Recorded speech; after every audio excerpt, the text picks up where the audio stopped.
Por que vou contraditar ou por quais motivos eu vou contraditar uma testemunha numa audiência trabalhista? Veja bem, você precisa saber disso se você quer atuar bem em audiência, se você quer atuar de forma estratégica. E eu começo dizendo aqui para você que contradita é um instituto processual que utilizamos para impugnar a testemunha. Então, uma testemunha que é suspeita ou impedida, ela não pode testemunhar porque ela não tem isenção de ânimos, ela não é isenta o suficiente para ser considerada uma prova e para convencer o juiz consequentemente. Onde a gente encontra os principais motivos de suspeição e impedimento? Artigo 829 da CLT e 228 do Código Civil. Mas também existe um aspecto bem subjetivo aí que é exatamente a ausência de isenção de ânimos. E isso é verificado sempre pelo juiz no caso concreto. Mas sintetizando, o que é que a gente tem? Suspeição, quando existe um vínculo subjetivo entre a parte autora e a testemunha, ou a parte ré e a testemunha. O impedimento é um vínculo objetivo, não tem necessidade sequer de adentrar no caso concreto para entender se aquela pessoa tem alguma coisa subjetiva, uma relação próxima, a ponto de tornar essa pessoa suspeita. E ainda tem a incapacidade, que é uma questão realmente legal que impede a pessoa de exercer todos os direitos de um cidadão plenamente capaz. Outra coisa importante de você saber é momento certo para contraditar. Existe um momento certo para você contraditar. Se você não fizer a contradita no momento certo, você vai perder a oportunidade. Você vai cair numa preclusão dessa impugnação. E qual é o momento certo? Depois da qualificação e antes do compromisso. A qualificação é o quê? É quando a testemunha entra e dá todos os dados dela. Nome completo, CPF, estado civil, onde mora. E o escrivão vai lá e coloca na ata. O compromisso é quando o juiz fala. Você se compromete a falar a verdade, você sabe que se você mentir, você vai incorrer em crime de falso testemunho, etc, etc, etc. Isso é o compromisso. Finalizou o compromisso, já precluiu a oportunidade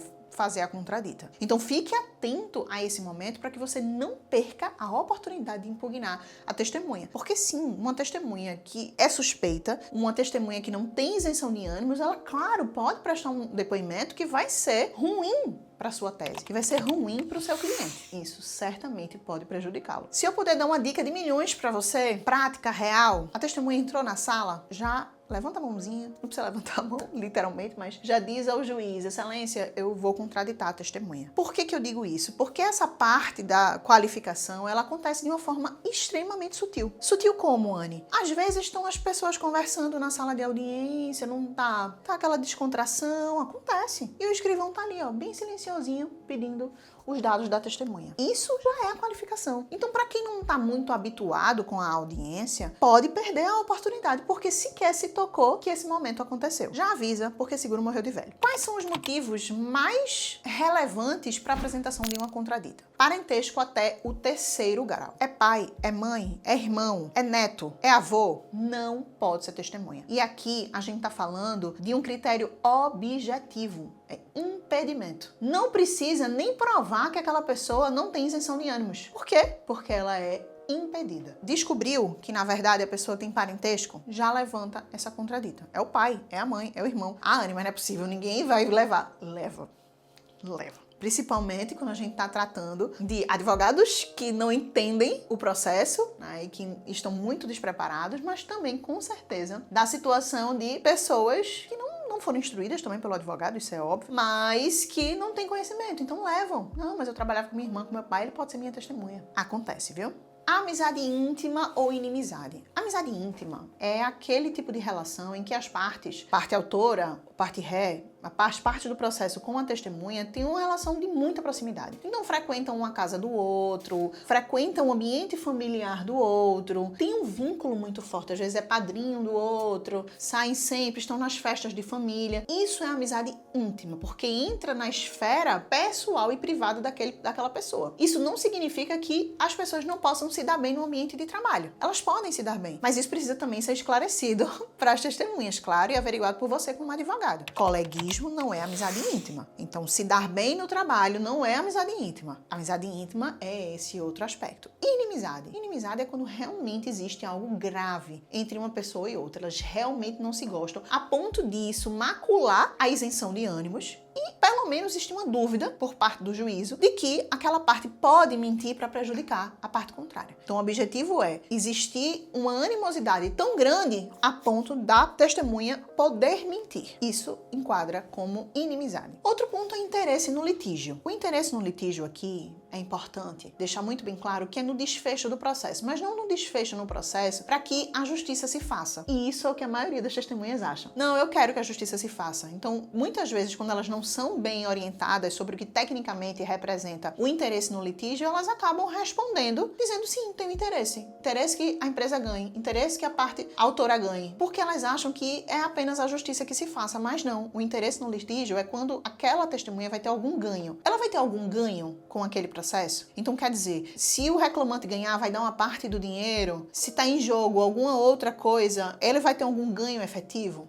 Se não tiver, não tem interesse no processo. Isso é importante que fique muito claro para as testemunhas. Mas teve interesse no processo? Ela é suspeita. Troca de favor. Gente, isso aqui é muito importante, tá? Seu João tem uma ação. José foi a testemunha de João. Aí, José agora tá na audiência de instrução dele. João vai ser testemunha de José. Troca de favor. E aí a gente entra em dois caminhos. A troca de favor é uma pessoa que foi a parte autora num processo e ser testemunha do outro e vice-versa. Então assim, ó, tu é minha testemunha, eu sou a tua. Pronto, combinado. Torna a testemunha suspeita porque pode ser um combinado. Eu falo isso no meu processo, tu fala isso no... Né? Eu falo isso no teu processo e você fala isso no meu. Mas a gente entra aqui em dois caminhos porque tem tribunais que entendem que o simples fato de um ter sido testemunha do outro não representa necessariamente a troca de favores e a isenção de ânimos, a ausência de isenção de ânimos para depor. Que seria necessário a prova concreta da suspeição. Então tem que provar concretamente que ele estava disposto a mentir. Já outros tribunais, outros julgadores entendem que não. Olha, o simples fato de ter essa troca já faz com que a testemunha não tenha credibilidade suficiente para que o juízo deposite nela a credibilidade de uma prova. Tem esses dois caminhos. Tá pelo reclamante? Sustenta que tem que ter prova específica. Se tá pela reclamada, sustenta que o simples fato de ter a troca já é suficiente para que a testemunha seja suspeita e a contradita seja aceita. Menores de 16 anos. Aqui a gente já falou, né? Uma questão realmente de capacidade. Nesse caso, em que contexto a pessoa com menos de 16 anos poderia depor? No contexto de informante, única e simplesmente. Cargo de gestão equiparado ao do empregador. Então, tem uma pessoa que está ali no alta gestão da empresa. Então, ele é o gerente geral, ele toma conta de tudo. Ele se substitui, inclusive, ao empregador. É aquela pessoa que demite todo mundo, que é ele que decide, mesmo que não seja o dono ou sócio efetivamente da empresa. Essa pessoa, ela é suspeita porque, obviamente, ela tem interesse no processo. Tem que estar atento. Não basta ter um poder de coordenação, tem que ter um alto poder de gestão. Mas isso torna também, na prática, a testemunha suspeita. Qual é o ponto aqui?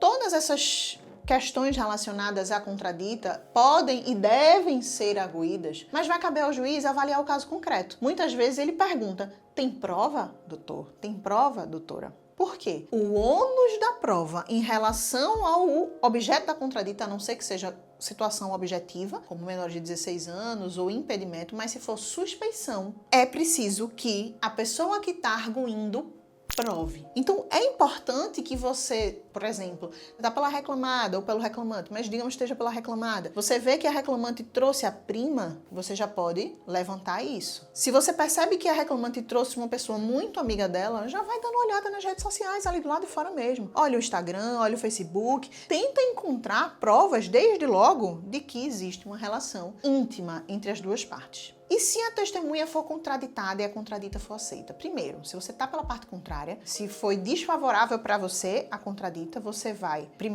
consignar os seus protestos e você vai pedir para que a audiência seja adiada para substituição da testemunha. Anne, eu não tenho outra testemunha, só tenho essa. Então você vai ouvir como informante. Tem essa possibilidade. Informante é testemunha? Não. O depoimento de um informante não tem a força probante de uma testemunha, porque a pessoa sequer ela é compromissada. Ela não tem compromisso de falar a verdade. Aliás, já foi afastada como testemunha justamente porque não tem isenção para depor. É lógico que não é a mesma coisa. O ideal é realmente substituir. Então você tenta primeiro a substituição. Se não tem essa opção, você vai lá e ouve como um informante. Como deu para perceber, tem vários aspectos técnicos aqui, que a gente abordou nesse vídeo, que são bem determinantes. Por exemplo, a questão da amizade íntima. O que tecnicamente é amizade íntima? E a importância disso ser passado para as testemunhas antes do momento da audiência, para que elas não respondam sim, simplesmente porque são colegas de trabalho. Nada disso é incitar ninguém a mentir, mas é você direcionar bem o seu cliente, as suas testemunhas, para que elas não falem o que elas não devem falar, simplesmente porque elas não se enquadram naquela situação jurídica. Isso é